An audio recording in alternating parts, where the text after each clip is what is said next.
నరేష్ తల్లి ప్రొద్దుగూకులు తిరిగేది హై సొసైటీలోనే అయినా కొన్ని చాదస్తపు ఆలోచనల నుంచి ఆమె ఇంకా దూరం కాలేదు. మయూరి గురించి పనివాళ్ళు చెప్తున్న వార్తలు విన్నదామె. ఆమె మెడలో సిలువ ధరిస్తుంది. ఎప్పుడూ ఒంటరిగా ఉండేందుకు ప్రయత్నం చేస్తుంది. ఇంటికి వచ్చి ఇంతకాలమైనా ఒక్కసారి కూడా నరేష్ ఆమె గదిలోకి వెళ్ళలేదు. ఆమె కూడా ఎన్నడూ అతని గదిలోకి వెళ్ళాలని ప్రయత్నించలేదు. కాలేజీకి వెళ్ళేటప్పుడు కార్ దగ్గర ఇద్దరు కలుస్తారు, అంతే. కారులో నరేష్ ఎక్కువసేపు మాట్లాడుతాడు.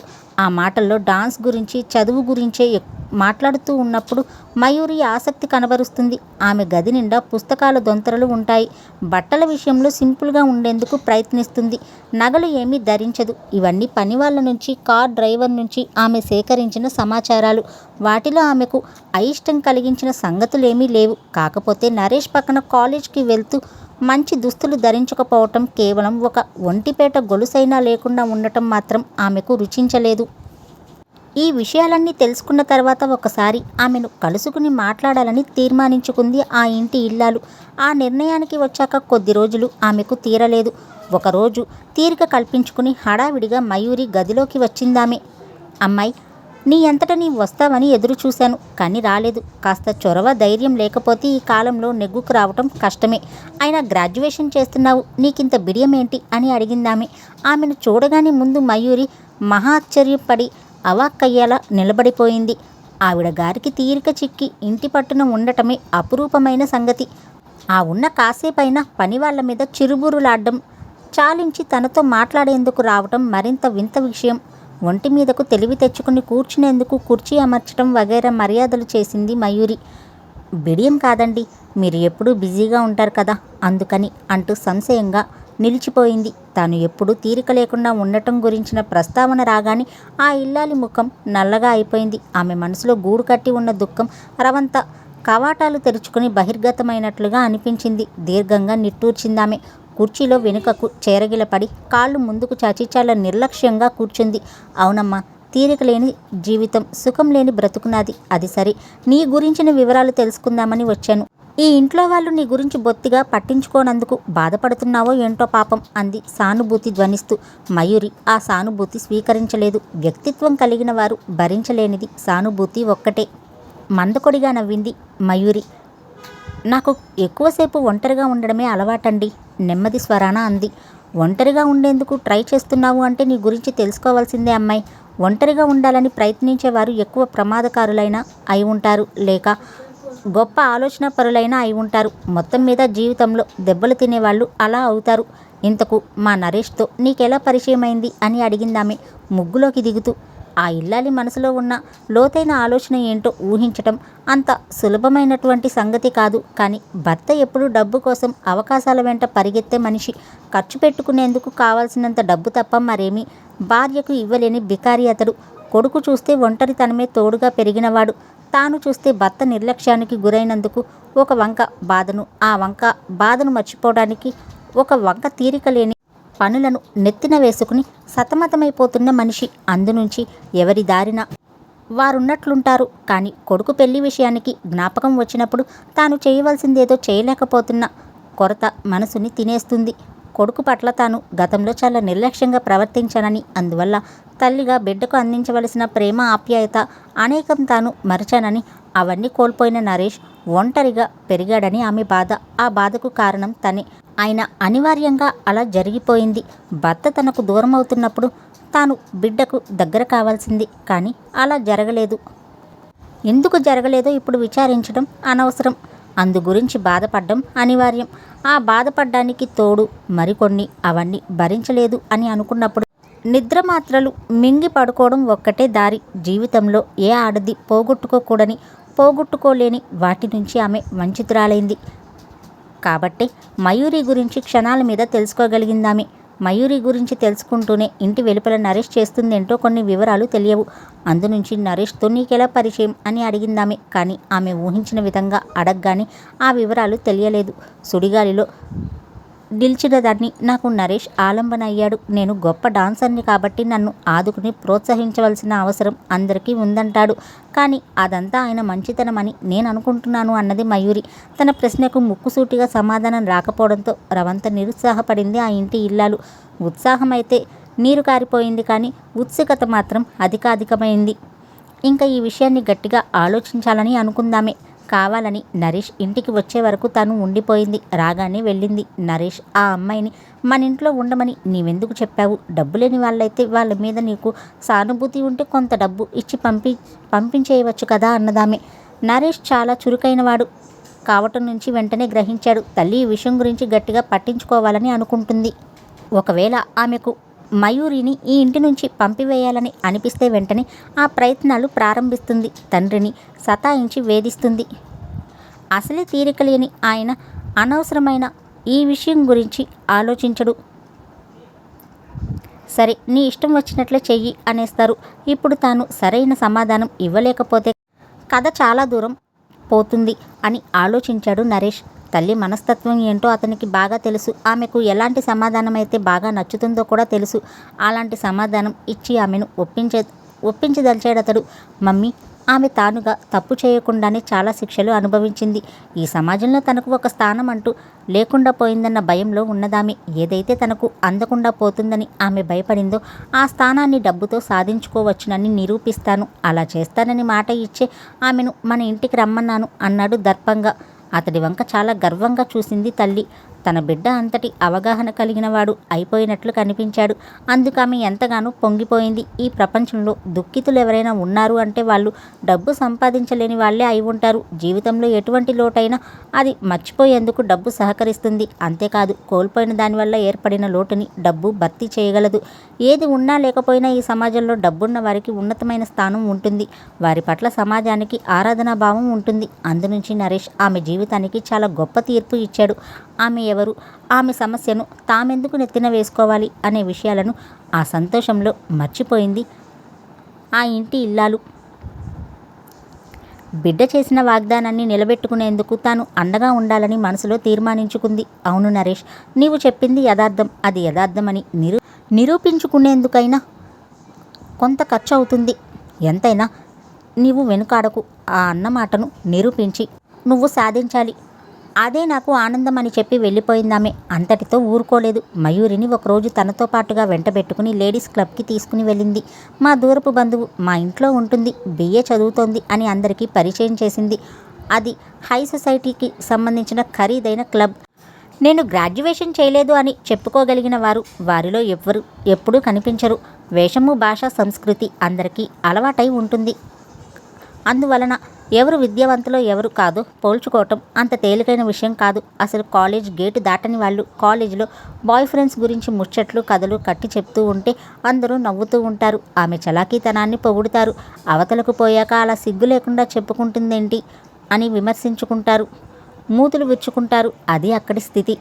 ఫలానా వారి బంధువులంటే వారు కూడా డబ్బున్నవారే అని అర్థం. లేనివారి సంగతి అయితే వేరు. లేనివారి గురించి పదుగురి మధ్యన గర్వంగా మా బంధువులు అని ఎవరూ చెప్పుకోరు. పొడిగా మాకు తెలిసిన వారే అను, ఏదో కావలసిన వాళ్ళే అను చెప్పుకుంటారు. అందునుంచి మయూరి ధనవంతుల పిల్ల అనే అభిప్రాయం అందరికీ కలిగింది. కొత్తగా వచ్చిన అభ్యర్థి కావటం నుంచి వివరాలు సేకరించుకునేందుకు అందరూ ఆమె చుట్టూ చేరారు. మయూరికి కుచించుకుపోతున్నట్లుగా అనిపించింది. మీ డాడీది ఏ వ్యాపారం అని అడిగింది ఒక ఆవిడ. ఆవిడ భర్తకు విదేశాలలో వ్యాపారం. సంవత్సరంలో కొన్ని వారాల పాటు ఇండియాలో ఉంటారు. మిగిలిన కాలమంతా ఆవిడ క్లబ్స్లో సోషల్ వర్క్లో గడిపేయడం సరిపోతుంది. మయూరికి గొంతు తడారిపోయింది. వాళ్ళు ఇండియాలో లేరు, టపీమని చెప్పేసింది నరేష్ తల్లి. మయూరి గతుక్కుమంది. మీకేం నగలున్నాయి అని అడిగింది మరొక ఆవిడ. ఆవిడ అన్నగారు గొప్ప జీనియస్, వజ్రాల వ్యాపారి. అతడు జైలుకు వెళ్ళినప్పుడల్లా విదేశాలకు వెళ్ళాడని చెప్పుకుంటూ ఉంటారు వాళ్ళు. జైలు నుంచి వచ్చినప్పుడల్లా విదేశాల నుంచి తిరిగి వచ్చాడని చెప్పుకుంటారు. అతడు అప్పుడప్పుడు నిజంగా విదేశాలకు వెళ్ళి వస్తూ ఉండడం అబద్ధం కాదు. రేపు పెట్టుకు వస్తుంది, మీరే చూస్తారు కదా అంటూ అక్కడి నుంచి తప్పించేసింది నరేష్ తల్లి. కారులో కూర్చున్న తర్వాత నాలుక పిడిచకట్టుకుపోయినంతసేపు కాసేపు మాట్లాడలేకపోయింది మయూరి. ఆ తర్వాత క్లబ్లో అలా చెప్పారేంటి అని అడిగింది భయంగా ఆమె వంక చూస్తూ. నరేష్ తల్లి నవ్వింది. అమ్మాయి, ఎర్రటి ఎండలో కష్టించి పనిచేస్తే మనిషి ఒక రోజుకు సంపాదించగలిగేది 5 రూపాయలు. కుక్కకు విసిరేసే బిస్కెట్ ప్యాకెట్ 12 నుంచి 40 రూపాయల దాకా విలువ కడుతున్న ఈ రోజుల్లో 5 రూపాయలకున్న విలువ ఏముందంట? నిల్. అందునుంచి డబ్బు కావాలి. అది సత్యసంధులకు నిజాయితీ పరులకు చాలా దూరాన్నే ఉంటుంది. అందునుంచి అబద్ధాలాడి మన వాళ్ళు సంపాదిస్తూ ఉంటారు. భర్తల అడుగుజాడల్లో నడిచే నారీమణులంతా ఇక్కడ చేరి అబద్ధాలు చెప్పి స్టేటస్ని పెంచుకోవాలని చూస్తారు. ఇటువంటివి ఇక్కడ మామూలే. కొత్తదానివి కాబట్టి ఈ ఒక్కసారికి వివరించి అన్నీ చెప్పాను. ఇక నుంచి మాత్రం ఇటువంటి ప్రశ్నలు అడుగకు. అప్పుడప్పుడు మనం చేస్తున్నదేమిటి, మనం ఎక్కడికి పోతున్నాం అన్న ఆలోచన వస్తుంది. అలాంటప్పుడు చాలా బాధగా ఉంటుంది అనుకో. వెంటనే నిద్ర మాత్రలు మింగితే అన్ని బాధలు అవే సమసిపోతాయి అంటూ ఆ జీవితం తాలూకు పూర్వపరాలు అన్నీ వివరించి చెప్పింది. మరింకా ఆ జీవితం గురించి ప్రశ్నలు అడిగేందుకు మయూరికి ధైర్యం చాలలేదు. కానీ మీరలా చెప్పారు, రేపటికల్లా నగలు ఎలా వస్తాయి అని అడిగిందామె. అందుకు నరేష్ తల్లి గుంబనంగా నవ్వింది. పిచ్చిపిల్ల, భయపడకు, అన్నీ అవే వస్తాయి అంది నవ్వుతున్న కళ్ళతో మయూరిని చూస్తూ. ఆ వయసులో ఉన్న ఆమె కళ్ళను చూస్తే అప్పుడు నవ్వుతున్న నరేష్ కళ్ళే జ్ఞాపకం వచ్చాయి మయూరికి. నరేష్లాని ఈవిడ ఎంతకైనా సముద్రాలు, సాహసవంతురాలు అనిపించింది. మర్నాడు 3 గంటలకు క్లబ్కు వెళ్ళాలి. అందునుంచి లంచ్ బ్రేక్ తర్వాత కాలేజ్ నుంచి వచ్చేయమని చెప్పిందావిడ. ఎందుకండి, ఆదివారం వెళ్ళకూడదా అంది మయూరి. పకాలను నవ్వేసింది ఆ ఇంటి ఇల్లాలు. పిచ్చిపిల్ల, వచ్చే ఆదివారం వరకు నువ్వు ఇలాగే ఉంటావా? అప్పటికల్లా హై సొసైటీలో గొప్ప ఆకర్షణ అయిపోతావు చూడు అందావిడ. నిర్ఘాంతపోయింది మయూరి. లంచ్ బ్రేక్ సమయానికి ఇంటి నుంచి కారు వస్తే వెళ్ళి కూర్చుంది. ఇంటికి వెళ్ళేసరికి హాల్లో ఒక నగల వ్యాపారి కనిపించాడు. అతడు తన గుమస్తా మోయగలిగినన్ని నగలు పెట్టెలు వెంటబెట్టుకుని వచ్చాడు. వాటిలోంచి కొన్నింటిని సెలెక్ట్ చేసింది ఆ ఇంటి ఇల్లాలు. వీటిలోంచి మాకు నచ్చిన వాటిని తీసుకుంటాం. రేపు మళ్ళీ ఒకసారి వచ్చి కనిపించండి అన్నదామె. నగల వ్యాపారి సంతోషంగా వెళ్ళిపోయాడు. స్నానం చేసి వచ్చిన తర్వాత పైట అంచులకు జబ్బల మీదకి జాకెట్ స్ప్రే అంటించి మయూరికి నగలన్నీ అలంకరించి అద్దంలో చూసుకో అన్నదామె. అద్దంలో చూసుకుని ఇప్పుడు నన్ను చూస్తే అమ్మైనా ఆశ్చర్యపోతుంది అనుకుంది మయూరి. అలాగే క్లబ్లోని వారంతా తబ్బిబ్బులైనారు. అందరి ఆకర్షణ ఆమె మీదకి చేరాక ఈ మయూరి మంచి డాన్సర్ అని అనౌన్స్ చేసింది నరేష్ తల్లి.